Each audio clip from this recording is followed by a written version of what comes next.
வணக்கம் அன்பர்களே, வாங்க நாம இன்னைக்கு வாழைக்காய் பொடிமா செய்வது எப்படின்னு பார்க்கலாம். நான் 2 வாழைக்காய் எடுத்திருக்கேன். 2 வாழைக்காவை தோலை சீவிட்டு அதை இந்த மாதிரி நறுக்கி வச்சிருக்கேன். கியூபா நறுக்கி வச்சிருக்கேன். இந்த மாதிரி நீங்களும் நறுக்கிக்கோங்க. நறுக்கி நான் அதை தண்ணியில போட்டு வச்சிருக்கேன். இது செய்யறதுக்கு என்ன பண்ணுங்கன்னா, ஒரு வெங்காயம் எடுத்துக்கோங்க, பூண்டு ஒரு 3 பல் பூண்டு தட்டி வச்சிருக்கேன், கொஞ்சம் கறிவேப்பிலை வச்சிருக்கேன், அதுக்கப்புறம் மிளகாய் பொடி, கொஞ்சமா மஞ்சத்தூள், தேவைக்கேற்ப உப்பு, கொஞ்சம் பெருங்காய பொடி எல்லாமே எடுத்துக்கலாம். வாணலியில எண்ணெயை போட்டு கடுகு உளுத்தம்பருப்பு போட்டுட்டு இந்த வெங்காயத்தையும் பூண்டையும் போட்டு நல்லா வதக்கிட்ட பிறகு வாங்க நாம செய்யறது எப்படின்னு பார்க்கலாம்.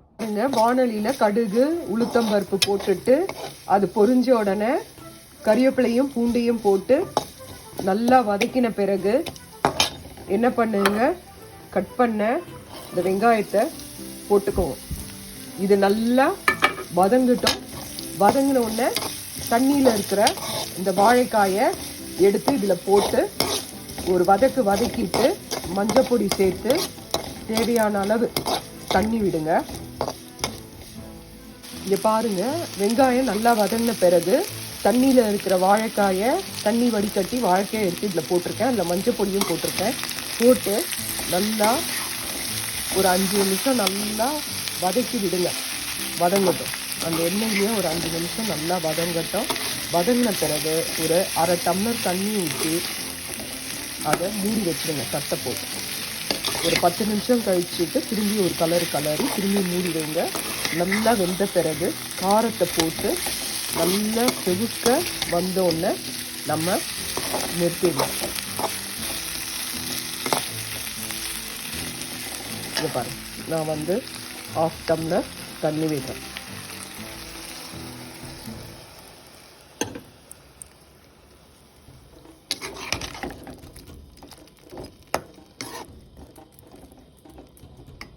தண்ணி விட்டு என்ன பண்ணுங்க, தட்டை போட்டு நாம மூடி வச்சுட்டு அப்புறம் பார்க்கலாம். பாருங்க, தண்ணி நல்லா வத்திடுச்சு. காயுமே பாருங்க வெந்துடுச்சு.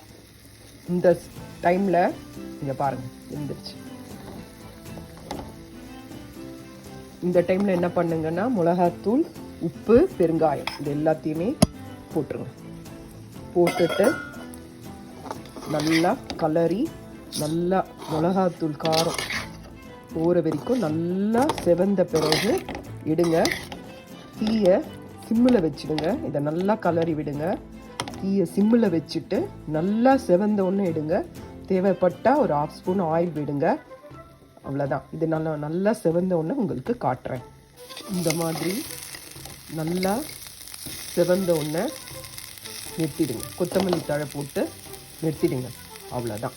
இதை சாப்பிட்டு பாருங்கள், செஞ்சு பார்த்துட்டு எப்படி இருக்குன்னு கமெண்ட்டில் சொல்லுங்கள். லைக் பண்ணுங்கள், சப்ஸ்கிரைப் பண்ணுங்கள். நன்றி, வணக்கம்.